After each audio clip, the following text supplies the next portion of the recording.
Hello students, welcome to greenfield study চ্যানেলের পক্ষ থেকে আপনাদেরকে জানাই আন্তরিক শুভেচ্ছা ভালোবাসা। তো আজকে আমি তোমাদের সাথে শেয়ার করব পশ্চিমবঙ্গ মধ্যশিক্ষা পর্ষদের দশম শ্রেণীর রায় ও মার্টিন প্রশ্নবিচিত্র ছল 2026। তো আজকে আমি যে টেস্টটি আলোচনা করব বাংলার দ্বিতীয় পর্যায়ক্রমিক মূল্যায়নের 19-এর দাগের কোশ্চেনটি তমলুক হ্যামিল্টন হাই স্কুল। তো পেজ নাম্বার হলো 30। তো পুরো কোশ্চেনটি আমরা অ্যান্সার সহ আলোচনা করব। তো যারা চ্যানেলটিতে নতুন আছে অবশ্যই চ্যানেলটিকে সাবস্ক্রাইব করবে এবং বন্ধুদের মধ্যে শেয়ার করবে। আর যাদের আগের বা পরের ভিডিওগুলি দরকার তারা অবশ্যই এই ভিডিওটি ডেসক্রিপশন বক্সে প্লেলিস্ট পেয়ে যাবে। তো সেখানে গিয়ে তোমরা যেটা দরকার ভিডিও সেটা দেখতে পারবে। তো প্রথমেই একের দাগে ঠিক উত্তরটি বেছে নিয়ে লেখো। সব্যসাচী মল্লিক পেশায় ছিলেন একজন ডাক্তার। কাজী নজরুল ইসলামের লেখা প্রথম কাব্যগ্রন্থর নাম হলো অগ্নিবীণা। সেটা পূর্ব জন্মের কথা। রাগ হবে এখানে। প্রাদি সমাস, কোন সমাসের নামান্তর এটা? তৎপুরুষ। মাপ করিবার কাঠের একটা ফুট রুল। নিম্ন রেখাটি পথ, মানে কোন সমাস এটা লিখতে হবে ফুট রুলটা। তো ফুট রুলটা হবে কর্মধারায় সমাস।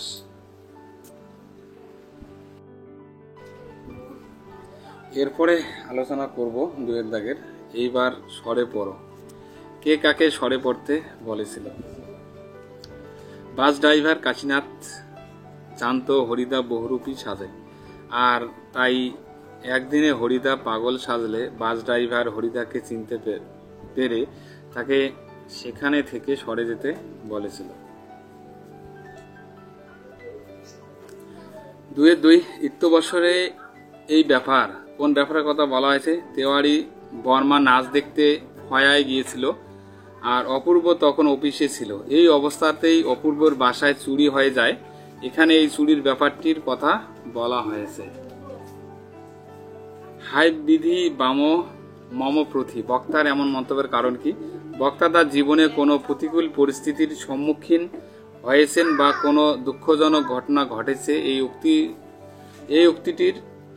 উক্তির হয়েছেন বা কোনো দুঃখজনক ঘটনা ঘটেছে আর কি। এই উক্তিটির মাধ্যমে তিনি নিজের ভাগ্য বা নিয়তির উপর অসন্তোষ প্রকাশ করেছেন। 2-4, সিন্ধুপাড়ের সিংহদ্বারে বলতে কি বোঝানো হয়েছে?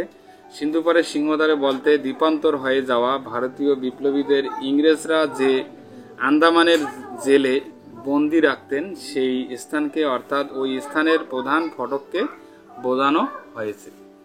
এরপরে আলোচনা করব 2-5, নেবুর তেলের গন্ধে বেটা থানাশুদ্ধ লোকের মাথা ধরিয়ে দিল। তো থানাশুদ্ধ পদটির ব্যাসবাক্য সমাস নির্ণয় করো। তো এখানে থানাশুদ্ধ মানে থানার দিকে যাওয়ার সঠিক পদ আর কি, এটা ষষ্ঠী তৎপুরুষ সমাস হবে এটা।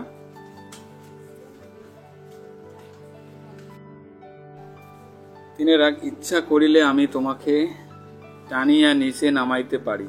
প্রসঙ্গ নির্দেশ করে উদ্ধৃতি অংশটির তাৎপর্য বিশ্লেষণ করো।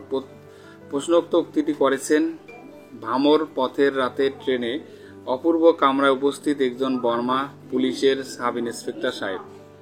অপূর্ব প্রথম শ্রেণীর যাত্রী হওয়া সত্ত্বেও রাতের ট্রেনে ঘুম ভাঙিয়ে বার তিনেক রেলকর্মীরা তার নাম ধাম ইত্যাদি লিখে তাকে বিরক্ত করে, আর এর প্রতিবাদ করতে উক্ত সাব ইন্সপেক্টর অপূর্বকে কটূক্তি করে। অপূর্ব ভারতীয় ইউরোপীয় নয়, তাই সরকারি পুলিশ বা ব্রিটিশ অনুগত যে কেউ ভারতীয়দের যা খুশি অপমান করতে পারে, এটাই যেন সাব ইন্সপেক্টরের বক্তব্যের বিষয়। উক্তিটির মধ্যে ভারতীয়দের প্রতি বিদেশি সরকারের ঘৃণা যেমন প্রকাশিত হয়েছে, তেমন এই এক শ্রেণীর ভারতীয়দের প্রতি দাস সুলভ মানসিকতার প্রকাশ ঘটেছে। এরপরে আলোচনা করব 3-2, হাসছে ভয়ঙ্কর। ভয়ঙ্কর কি রূপ হাসছে? হাসির কারণ কি? বিদ্রোহী কবি কাজী নজরুল ইসলামের প্রয়ালস গীতিকায় উল্লেখিত ভয়ঙ্কর শব্দটির অভিধানিক অর্থ ত্রাসজনক হলেও ভয়ঙ্কর আসলে তরুণ প্রাণ বিপ্লবী যাদের জীবন মৃত্যু পায়ের ভিত্তচিত্ত ভাবনাহীন। ভয়ঙ্কর হাসির কারণ পয়েন্ট, সত্য শিব ও সুন্দরের পূজারী কবি নজরুল দেশের অরাজক পরিস্থিতিতে প্রয়াস উল্লাস নিজে যেমন মেতে উঠেছেন, তেমনি মাতিয়ে তুলতে চেয়েছেন দেশবাসীকেও। তিনি দেশের তরুণ প্রাণকে ভয়ঙ্কর এসে কালবৈশাখী ঝড় তুলে ধ্বংসের মেতে উঠবে। তারা প্রলয় নেশার নিত্য পাগল, তারা জীবনকে বাজি ধরে মরণ খেলায় ঝাঁপিয়ে পড়তে পারে। মৃত্যু তাদের কাছে ভীতপ্রদ নয়, তাই তারা বজ্র শিকায় মশাল জেলে আসছে আর ধ্বংসলীলার আনন্দে আসছে। অভিষেকের করিলা কুমারে, কুমার কে? পাঠ্য কবিতা অবলম্বনে কুমারের চরিত্র আলোচনা করো। তো অভিষেক কাব্যাংশে কুমার বলতে রাবণ পুত্র ইন্দ্রজিৎকে বোঝানো হয়েছে। তার অভিষেক করিয়েছিলেন পিতা রাবণ। অভিষেকের কারণ, তো রামচন্দ্র অন্যায় যুদ্ধে বীরবাহুকে হত্যা করলে রাবণ যুদ্ধের প্রস্তুতি নেন। ছোট ভাইয়ের মৃত্যু সংবাদ ও পিতার যুদ্ধে যাত্রার প্রস্তুতির কথা জানতে পারেন ইন্দ্রজিৎ। তিনি তখনই যুদ্ধে যাবেন বলে প্রয়োজনীয় সাজ সজ্জা করে নেন। এই উদ্দেশ্য সাধন পিতার অনুমতি চাইছে ইন্দ্রজিৎ রাবণের রাজসভায় উপস্থিত হয়ে জানান। অনুমতি দেহ সমলে নির্মূল ও কবির পামরে আর্জি। তো রাবণ বিধির বিরূপতার কথা বলেন এবং বারবার ইন্দ্রজিৎকে যুদ্ধে পাঠানোর বিষয়ে নিজের অনিচ্ছার কথা বলেন। কিন্তু ইন্দ্রজিৎ ছিলেন দৃঢ় প্রতিজ্ঞ। পুত্র থাকতে পিতা যুদ্ধযাত্রা করলেও যে লঙ্কার কলঙ্কের শেষ থাকবে না, সে কথাও রাবণকে ইন্দ্রজিৎ বোঝাতে চেষ্টা করেন। কুম্ভকর্ণের মৃত্যুর প্রসঙ্গ তুলে রাবণ নিজের দুর্ভাগ্যের কথা বলেন, কিন্তু তারপরেও ইন্দ্রজিতের ইচ্ছাকে তিনি মর্যাদা দেন। তিনি তাকে গঙ্গা জল দিয়ে নিয়মিত অভিষেক করান এবং নিকুম্ভিলা যজ্ঞাগারে যজ্ঞ করে পরদিন সকালে যুদ্ধযাত্রা করতে বলেন। 4.2 হরিদার জীবনে সত্যিই একটা নাটকীয় বৈচিত্র্য আছে। হরিদা কি? তার কর্মকাণ্ডের মধ্যে যে নাটকীয় বৈচিত্র্য ধরা পড়েছে তা গল্প অনুসারে লেখক। ভূমিকা: বহুরূপী গল্পের লেখক সুবোধ ঘোষের কর্মজীবন ছিল বিচিত্র অভিজ্ঞতায় সমৃদ্ধ। নিজের জীবনের নাটকীয় অভিজ্ঞতাকে তিনি সাহিত্যে অমরত্ব দান করেছেন।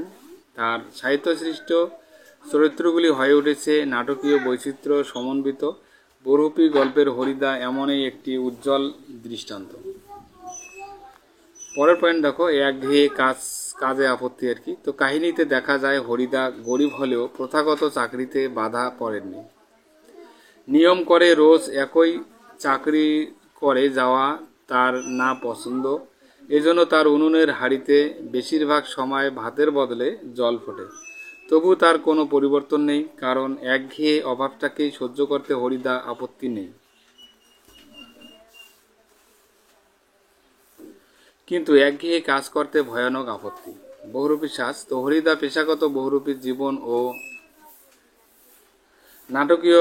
নাটকীয়তায় ভরপুর। কখনো তিনি উন্মাদ পাগল সেজে চকের বাসস্ট্যান্ডে আতঙ্কের হল্লা বাজিয়ে তুলেছেন, আবার কখনো রূপসী বাইজি সেজে ঘুঙুরের মিষ্টি শব্দ তুলে সকলকে মোহিত করে তুলেছেন। আবার কখনো রূপসী কিংবা কখনো পুলিশ সেজে আটক ছাত্রদের মুক্ত করতে মাস্টারমশাইয়ের কাছ থেকেও আডানা ঘুষ আদায় করেছেন। পরের পয়েন্ট দেখো, তবে হরিদা নাটকীয় তার চরম নির্দেশন দেখিয়েছেন কাহিনীর শেষে পৌঁছে। জগদীশবাবুর বাড়িতে জব্বর খেলা দেখাতে গিয়ে তিনি বৈরাগী সন্ন্যাসী সেজে সকলকে বিস্মিত করে অভিনব চমক সৃষ্টি করেছিলেন। কিন্তু হাত পেতে জগদীশবাবু দান গ্রহণ করেননি, কারণ তার কথায় শতহোক একজন বিরাগী সন্ন্যাসী হয়ে যায়। শিল্পীর অহংকারে যে হরিদা এভাবে অবহেলায় জীবন স্বাচ্ছন্দ্যের হাতছানি উপেক্ষা করেন, তাকেই আবার দেখা যাচ্ছে পরের দিন জগদীশবাবুর বাড়ি গিয়ে বকশিস আদায়ের কথা ভাবতে। এখানেই চরিত্রটি নাটকীয় পরিণতি পাঠককে নতুন ভাবনায় ভাবিত করে তোলে। এরপরে 5.2 সিরাজউদ্দৌলা নাট্যাংশ অবলম্বনে সিরাজউদ্দৌলের চরিত্র বৈশিষ্ট্য আলোচনা করো। আত্মমর্যাদাবোধ সম্পন্ন বিনয়ী। আধুনিক বাংলা নাট্য জগতের এক উজ্জ্বল জ্যোতিষ্ক শচীন্দ্রনাথ সেনগুপ্ত বিরচিত সিরাজউদ্দৌলা নাট্যাংশে ট্র্যাজেডিক নায়ক সিরাজের চরিত্রে কয়েকটি বিশেষ রূপের পরিচয় পাওয়া যায়। সিরাজের আত্মমর্যাদাবোধ ছিল প্রবল।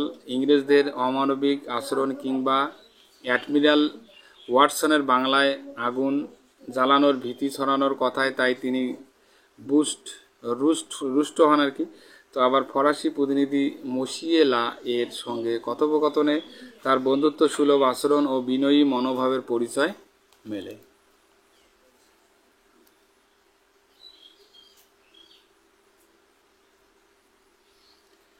স্বদেশ প্রেমিক। সিরাজের বড় গুণ তিনি একজন স্বদেশ প্রেমিক, আর সেই কারণে ইংরেজদের উদ্ধতকে তিনি ব্যক্তিগত বিপদ বলে মনে করেন না।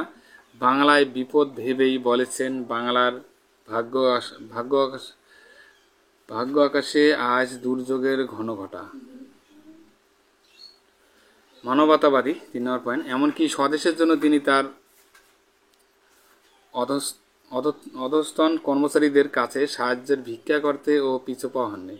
সিরাজ চরিত্রটি মানবতাবাদী, তার কাছে মানুষই মোক্ষ। জাত ধর্ম হিন্দু মুসলমান বিরোধ তিনি মানেন না, তাই বলেন মিলিত হিন্দু মুসলমানের মৃত মাতৃভূমি গুলবাগ এই বাংলায়। কঠোর কিন্তু কোমল। সিরাজ বহিরঙ্গে কঠোর শাসক হলেও অন্তরে কোমল প্রাণ, তাই মসিয়ে লার কাছে অক্ষমতার ক্ষমা চাইতে দ্বিধা করেন না। আত্মীয়দের আঘাত তার চোখে জল আসে। দুর্বল শাসক। তো স্বদেশপ্রেমিক হলেও শাসক হিসেবে তিনি ছিলেন অত্যন্ত দুর্বল, তাই শত্রুদের কার্যবিধির নির্ভুল প্রমাণ হতে থাকা সত্ত্বেও তাদের শাস্তি না দিয়ে তিনি নিষ্কৃতি দিয়েছিলেন। এবার 6-1। কম্পিটিশনে পড়লে মেয়েটা তো আমার পা ধোয়া জল খাবে। কার উক্তি? মেয়েটা পা ধোয়া জল খাবে বলতে কি বোঝানো হয়েছে? উক্তিটির বক্তা ক্ষিতীশ যখন জুপিটার সুইমিং ক্লাবে প্রশিক্ষণের পদে ছিলেন, তখন অমিয়া ও বেলা নামে দুজন মহিলা সাঁতারু সেখানে প্রশিক্ষণ নিত। কিন্তু ক্ষিতীশের শাসন ও বিদ্রুপ সহ্য করতে না পেয়ে ও ক্ষিতীশের প্রতি তীব্র ক্ষোভে তার ক্লাব ছেড়ে অ্যাপোলোতে যোগ দিয়েছিল। সেখানেই কণিকে দেখে প্রবল অধ্যতে অমিয়া আলোচ্য উক্তিটি করেছিল। উক্তিটির অন্তর্নিহিত অর্থ কি? অমিয়ার কণির সম্পর্কে করা আলোচ্য উক্তিটির উদ্দেশ্য ছিল যত না কণি তার চেয়ে বেশি তার প্রশিক্ষক ক্ষিতীশ। জুপিটার ক্লাবে ক্ষিতীশের কাছে প্রশিক্ষণ নেওয়ার সময় অমিয়া ও বেলান তাদের অখেলোয়াড়ি মনোভাব, আচার আচরণ, পোশাক ও সাজগোজ নিয়ে ক্ষিতীশের কাছে যথেষ্ট অপমানিত হয়েছিল। একদিন থেকে ক্ষিতীশের শিষ্য কণির প্রতি তাদের ঈর্ষা কাজ করাই স্বাভাবিক। এছাড়া অমিয়ার অহংকার উদ্ধত তাকে দিয়ে এ ধরনের উক্তি করিয়েছে।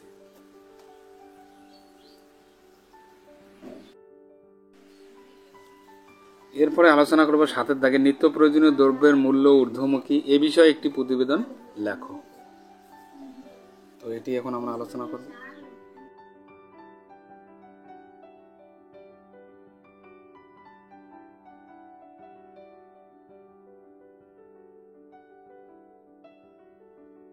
Thank you for watching my video.